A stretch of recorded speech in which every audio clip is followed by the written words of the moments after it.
Good morning everyone. Kembali mengunjungi Anda dari meja kerja saya Pastor Hania Saputra dari kota Brisbane, Australia. Nah, belakangan ini saya yakin percaya bahwa banyak orang-orang itu dirasuki dengan roh ketakutan. Dan ketakutannya bukan cuma biasa, melainkan hampir di luar akal sehat ketakutan. Ya. Apakah keadaan saudara hari ini juga mengalami satu ketakutan yang extraordinary, tidak seperti biasanya? Anda dulunya pemberani, tetapi setelah menghadapi COVID-19 ini, saudara mengalami banyaknya serangan ketakutan dan saudara sebetulnya benci dengan diri sendiri karena saudara merasa diri Anda begitu lemahnya. Saya yakin percaya bahwa ada beberapa hikmat yang saya ingin bagikan kepada saudara, bahwa Tuhan Yesus tidak pernah memberikan roh ketakutan kepada kita, melainkan di Yohanes 14 ayat yang ke-27 dia mengatakan bahwa peace I live with you. Damai sejahtera yang aku tinggalkan bagimu, ya. Damai sejahteraku bukanlah seperti yang dunia berikan, biarlah hatimu tidak gelisah maupun gentar. Nah, di sini dikatakan bahwa Tuhan itu memberikan satu damai sejahtera kepada setiap orang yang percaya kepada Dia. Maka saya yakin bahwa kalau kita menerima damai sejahtera itu daripada Tuhan, maka kita tidaklah dalam keadaan takut, saudara. Kemampuan kita untuk memberikan seluruh kepemikiran kita kepada Tuhan, yang mengalihkan dari kenyataan yang membuat Anda sangat takut menuju kepada satu janji Tuhan, itu merupakan salah satu seni tersendiri, di mana itu akan saudara latih untuk menjadi satu bahan ya, menuju kepada satu kedewasaan rohani. Sungguh saudara bahwa kita ini tidak akan dalam keadaan vulnerable, rentan, kalau kita ini ada di dalam kehendak Tuhan. Nah, dari mana? Ya, dari mana ketakutan itu asalnya sebenarnya? Ya, kalau kita balik kepada kitab Kejadian pasal yang ketiga, maka saudara tahu bahwa ketakutan itu asalnya daripada kehidupan Adam dan Hawa di Taman Eden, ketika mereka itu memberontak, ya, memberontak kepada perintah Tuhan, padahal ratusan ribu pohon daripada buah daripada pohon yang ada di Taman Eden mereka bisa makan. Yang dilarang cuma satu, justru yang satu itu yang dimakan oleh Hawa. Nah, setelah itu ya, dikatakan bahwa roh ketakutan itu masuk dan sampai hari ini sulit sekali untuk dipisahkan dari kehidupan manusia. Ya, saya melihat cucu saya tidak ada satupun yang mengajari dia untuk takut. Tetapi secara naluri pun dia melihat sesuatu, ya, dia merasakan dia sendiri yang mengatakan aku takut. Saudara, ketika kita melawan Tuhan, ketika kita memberontak kepada Tuhan, maka kita ini sampai kepada satu menyadari diri sendiri, bahkan Adam dan Hawa menyadari bahwa dirinya telanjang. Nah, di sanalah mereka mulai menutupi ya auratnya dengan dedaunan ini. Nah, kalau saudara mau tahu ya, asal mula daripada cover up dari semua feel guilty kita, yaitu yang disembunyikan, hal-hal yang disembunyikan itu berasal dari Taman Eden juga. Kemudian pertanyaan yang kedua setelah dari mana ya, asal daripada ketakutan ini adalah mengapa takut itu bisa hadir di dalam kehidupan kita. Padahal Tuhan Yesus katakan bahwa janganlah hatimu itu gelisah dan gentar. Nah, kalau sudah lihat dari kitab Yohanes pasal yang ke-14, Yesus pada waktu itu mengatakan berkali-kali kepada muridnya bahwa dia akan kembali ke Bapa, dia akan meninggalkan semuanya, ya, dia akan meninggalkan murid-muridnya, dia akan mati di kayu salib, dia akan menanggung seluruh dosa isi dunia. Dia sudah katakan itu. Di Yohanes 13 ayat 33, ya, di Yohanes 14 ayat 5 maupun 22, dia katakan semuanya.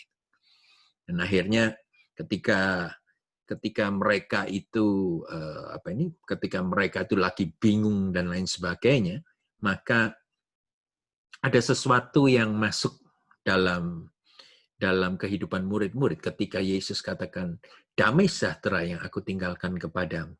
Ya, bukanlah seperti damai yang engkau akan temukan di bumi. Ya, oleh karena itu, janganlah engkau gentar maupun gelisah hati. Saudara, ada sesuatu yang kalau boleh saya katakan pada waktu itu, kalau kita kembali kepada murid-murid, maka saudara akan lihat bahwa mereka itu di tengah-tengah kebingungan mereka bisa berespon ya, dengan perkataan Yesus ini. Nah, saya juga memiliki satu pengharapan besar kalau mereka yang 2000 tahun yang lalu dengan segala kelemahan kekurangan murid-murid ini bisa berespon benar, yaitu memiliki satu damai sejahtera ketika pikiran mereka pun sedang gundah gulana bingung, maka kita pun hari-hari ini, mungkin kita sudah tidak bisa berpikir lagi apa yang kita harus lakukan hari esok. Tetapi kalau saudara dekat dengan Yesus, kalau saudara masuk dalam hadirat Dia, maka damai sejahtera itulah yang akan memberikan respon yang benar.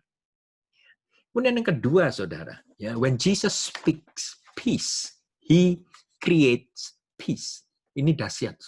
Ketika Yesus katakan, aku berikan kau damai sejahtera, sebenarnya saat itu juga terjadilah damai sejahtera di hati para murid itu. Kita bisa mendapatkan damai sejahtera itu dengan mencari wajah Tuhan. Dan ketika kita menemukan wajah Tuhan, saya yakin percaya, Dia tidak akan pernah tahan damai sejahtera itu. Yang bagi orang yang layak menerimanya. Dia pasti berikan kepada kita damai sejahtera itu.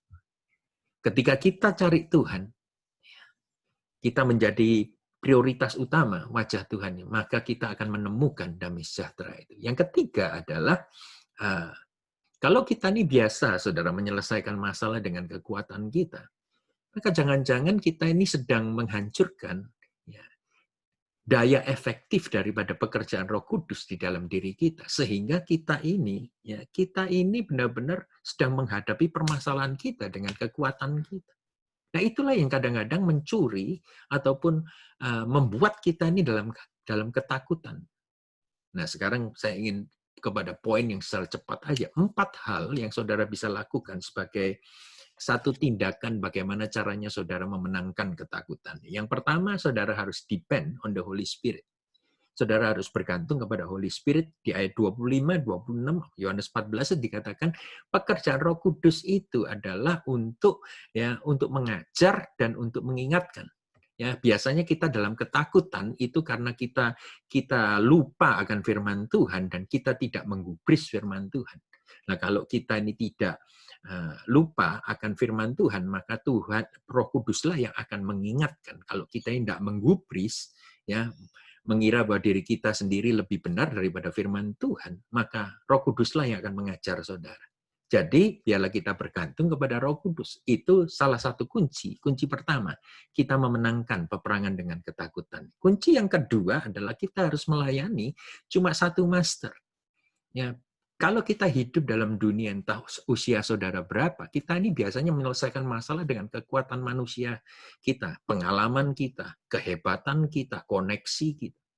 Tapi kalau semuanya itu buntu, saudara, maka saya yakin percaya saudara akan disudutkan dengan satu pemilihan. Saudara harus melayani Tuhan.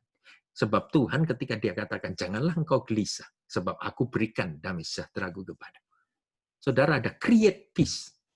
Peace itu ada di dalam hati kita. Kita tidak bisa melayani dua master.